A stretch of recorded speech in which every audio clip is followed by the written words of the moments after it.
Bismillahirrahmanirrahim. Alhamdulillahirabbil alamin, bihi nasta'in ala umuri dunya waddin. Wassalatu wassalamu ala al-mab'uthi rahmatan lil alamin sayyidina wa nabiyina Muhammadin wa ala alihi wa sahbihi ajma'in. Allahumma salli wa sallim ala sayyidina Muhammadin miftahi babi rahmatillah adada ma fi ilmillah. Salatan wa salaman daimaini bidawami mulkillah wa ala alihi wa sahbihi. Rabbi syrah li sadri wa yassir li amri wa hlul 'uqdatam min lisani yafqahu qawli wa saddid lisani wa hdi qalbi bihaqqi sayyidina Muhammadin sallallahu alaihi wa alihi wasallam. Alhamdulillah, kembali Allah Subhanahu wa taala mempertemukan kita dalam kajian 40 hadis yang dikumpulkan oleh Imam An-Nawawi atau yang dikenal dengan Al-Arba'in An-Nawawiyah, yang mana pada kesempatan kali ini kita sampai pada hadis yang ke-23. Hadis ini diriwayatkan oleh Imam Muslim dari Abi Malik Al-Harith bin Asim Al-Asy'ari radhiyallahu anhu, qala Rasulullah sallallahu alaihi wa alihi wasallam, at-tuhuru syatrul iman walhamdulillahi tamla'ul mizan wa subhanallahi walhamdulillahi tamla'ani aw tamla'u ma bainas samawati wal ard was-salatu nurun was-sadaqatu burhanun was-sabru diya'un wal qur'anu hujjatun laka aw 'alaik kullun nasi yaghdu faba'i'un nafsahu famu'tiquha aw mubiquha. Rasulullah sallallahu alaihi wa alihi wasallam bersabda, at-tuhuru, bersuci, kebersihan, baik kebersihan yang zahir ataupun kebersihan batin, kebersihan hati, kebersihan jiwa kita, itu syatrul iman, merupakan setengah dari keimanan. Atau sebagian ulama yang lain menyatakan merupakan bagian dari keimanan. Ini menunjukkan bagaimana perhatian agama Islam mengenai kebersihan. Sampai-sampai Rasulullah menyatakan bahwa kebersihan itu merupakan sebagian dari keimanan atau setengah dari keimanan. Baik kebersihan itu berupa wudhu, mandi, dan lain sebagainya yang kita tahu dari segi syariat, dari segi fikih, ataupun kebersihan secara umum, bersih dari hal-hal yang mengotori badan kita, mengotori baju kita, mengotori jiwa kita, bahkan itu semua merupakan bagian dari keimanan, merupakan bagian yang sangat dominan, sangat besar dari keimanan kita kepada Allah Subhanahu wa taala. Baik itu seperti kita katakan tadi, wudhu maupun kebersihan-kebersihan yang lain.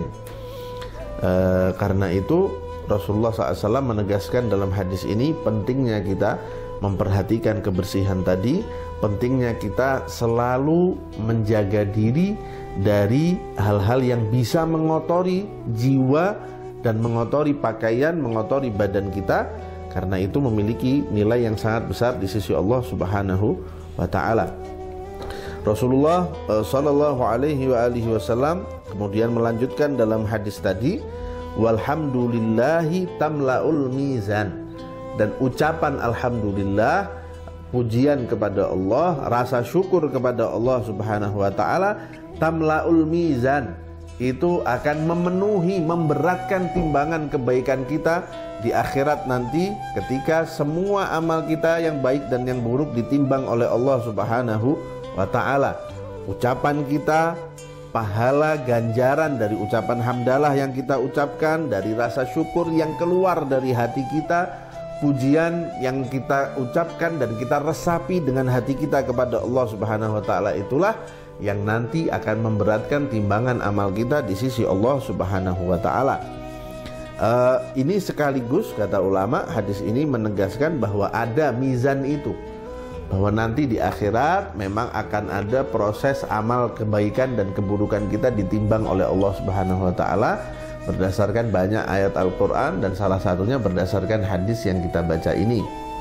Hanya saja ulama kemudian berbeda pendapat bagaimana proses penimbangan amal itu terjadi.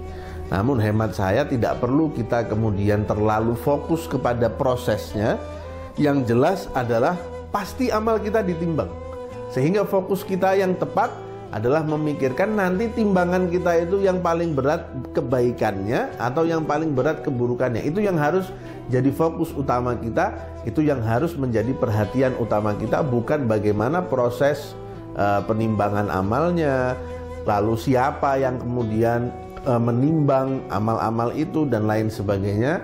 Tapi yang harus kita pikirkan adalah bagaimana kondisi timbangan kita nanti. Apakah amal kebaikan kita yang berat sehingga kita selamat, atau amal keburukan kita wal'iyadzubillah sehingga kita menjadi orang yang celaka. Karena itu Rasulullah pernah ditanya oleh salah seorang, "Ya Rasulullah, kapan hari kiamat itu terjadi?" Lantas Rasulullah menjawab, "Apa yang sudah kamu siapkan untuk itu?" Artinya Rasulullah ingin mengajarkan kepada kita, kiamat itu pasti terjadi. Kamu tidak usah memikirkan kapan itu terjadi, bagaimana terjadinya, jatuh di hari apa, tahun berapa. Nggak perlu, karena kiamatnya pasti terjadi. Yang harusnya menjadi perhatian utama adalah bagaimana keadaan kita ketika kiamat itu terjadi. Apakah kita sudah siap atau belum? Apakah kita akan menjadi orang yang selamat atau menjadi orang yang celaka? Wal'iyadzubillah min dzalik. Rasulullah SAW melanjutkan dalam hadis ini, wa subhanallahi walhamdulillah tamla'ani au tamla'u ma bainas sama'i wal ard.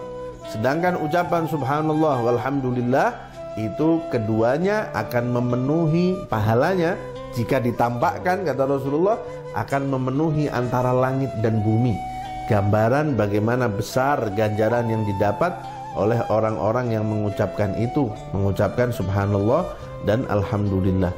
Dan kita perhatikan di sini sebenarnya alhamdulillah tadi sudah disebut sebelum ini oleh Rasulullah bahwa alhamdulillah akan memenuhi mizan timbangan kebaikan seseorang. Namun di yang berikutnya Rasulullah menyebutkan lagi bahwa subhanallah bersama dengan alhamdulillah kebaikannya akan memenuhi langit dan bumi jika diucapkan oleh seseorang. Karena itu banyak sekali hadis Rasulullah SAW mengabarkan kepada kita mengenai keutamaan ucapan subhanallah walhamdulillah atau subhanallah wa bihamdih. Di antaranya Rasulullah SAW bersabda, barang siapa yang mengucapkan subhanallahi wa bihamdihi setiap harinya 100 kali, maka Allah Subhanahu wa ta'ala akan menghapus seluruh dosanya meskipun sebanyak buih di lautan. Rasulullah SAW juga bersabda, siapa orang yang setiap pagi dan sore mengucapkan subhanallahi wa bihamdihi 100 kali, maka tidak ada orang nanti di hari kiamat yang membawa kebaikan lebih baik dari dia, kecuali orang yang mengucapkan hal yang sama atau mengucapkannya lebih banyak dari yang dia ucapkan. Kemudian Rasulullah SAW pernah bersabda bahwa apa nggak bisa salah seorang dari kamu itu setiap harinya mengerjakan 1000 kebaikan. Sahabat ketika mendengar ini mengatakan, ya Rasulullah, 1000 kebaikan itu banyak sekali. Bagaimana mungkin seseorang setiap harinya bisa mengerjakan 1000 kebaikan? Rasulullah lantas bersabda, siapa orang yang bertasbih kepada Allah 100 kali, maka Allah akan menuliskan baginya 1000 kebaikan dan menghapuskan darinya 1000 keburukan.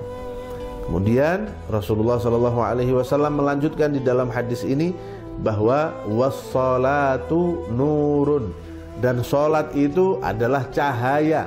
Namun jelas yang dimaksud adalah sholat yang memenuhi syarat-syaratnya, yang memenuhi rukun-rukunnya, yang memenuhi adab dan tata krama yang biasa kita lakukan ketika kita menghadap Allah Subhanahu wa ta'ala di dalam sholat.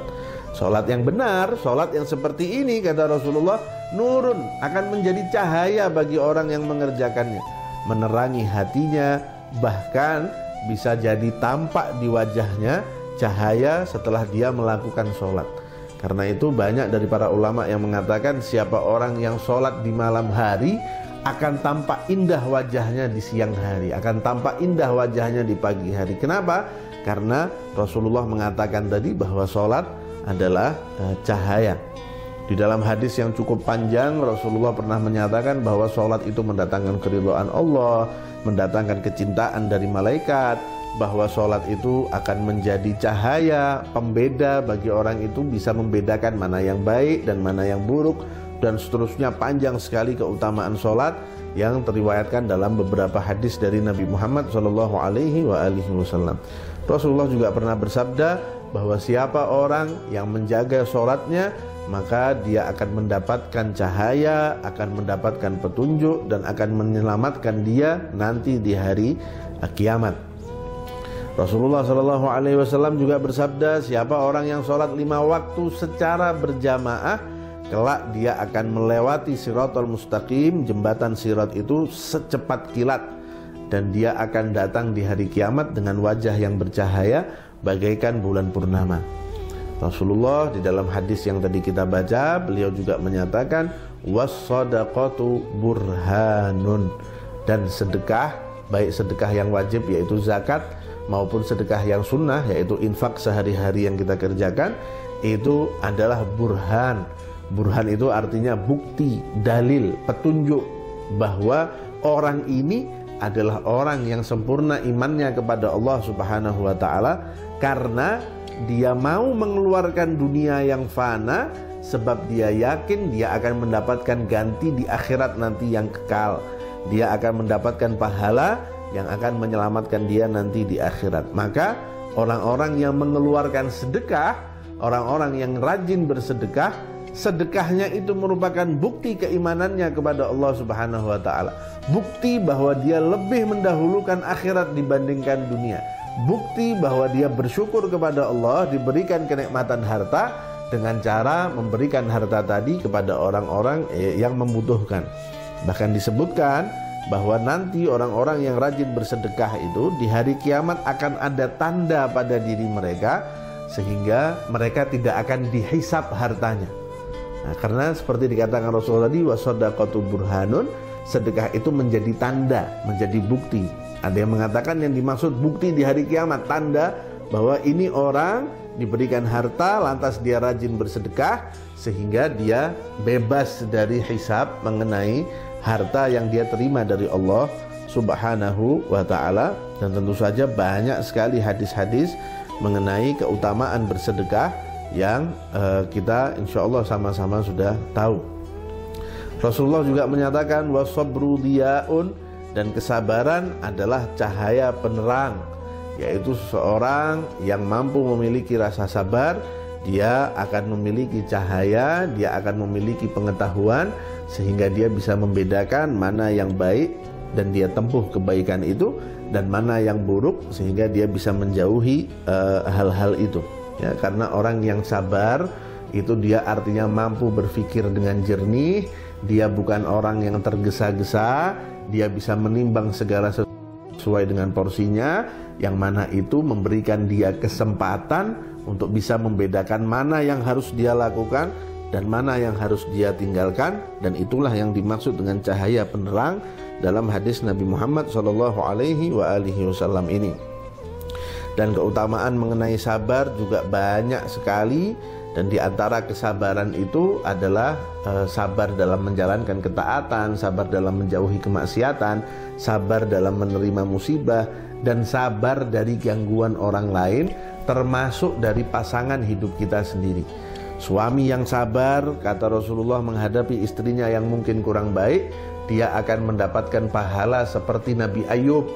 Sedangkan perempuan yang sabar menghadapi suaminya, dia akan mendapatkan pahala seperti yang didapatkan Asiyah, istrinya Fir'aun. Dan banyak sekali keutamaan sabar yang sama-sama kita tahu. Rasulullah kemudian melanjutkan, wal Qur'anu hujjatun laka au alaika. Dan Al-Qur'an itu bisa menjadi penolong untuk kamu, bisa juga menjadi orang atau menjadi sosok yang akan bersaksi buruk mengenai kamu. Artinya jika seseorang itu membaca Al-Quran, mengamalkan isi Al-Quran, merenungi pesan-pesan yang disampaikan oleh Al-Quran, maka nanti di hari kiamat Al-Quran akan memberikan kesaksian baik bahwa orang ini baik, orang ini membaca ayat-ayatku, orang ini merenungi nasihat-nasihatku, menjauhi apa yang aku larang, mengerjakan apa yang aku perintahkan. Namun bisa jadi, kata Rasulullah, Al-Quran akan berbalik menjadi saksi yang buruk atas orang tersebut jika seandainya dia nggak pernah dibaca, atau dia dibaca tidak dengan perenungan, nasihat-nasihat Al-Quran diabaikan, perintah Al-Quran diabaikan, hal-hal yang dilarang oleh Al-Quran justru dia kerjakan. Maka orang yang seperti ini kelak Al-Quran akan menjadi saksi yang memberatkan hukumannya di sisi Allah Subhanahu wa ta'ala.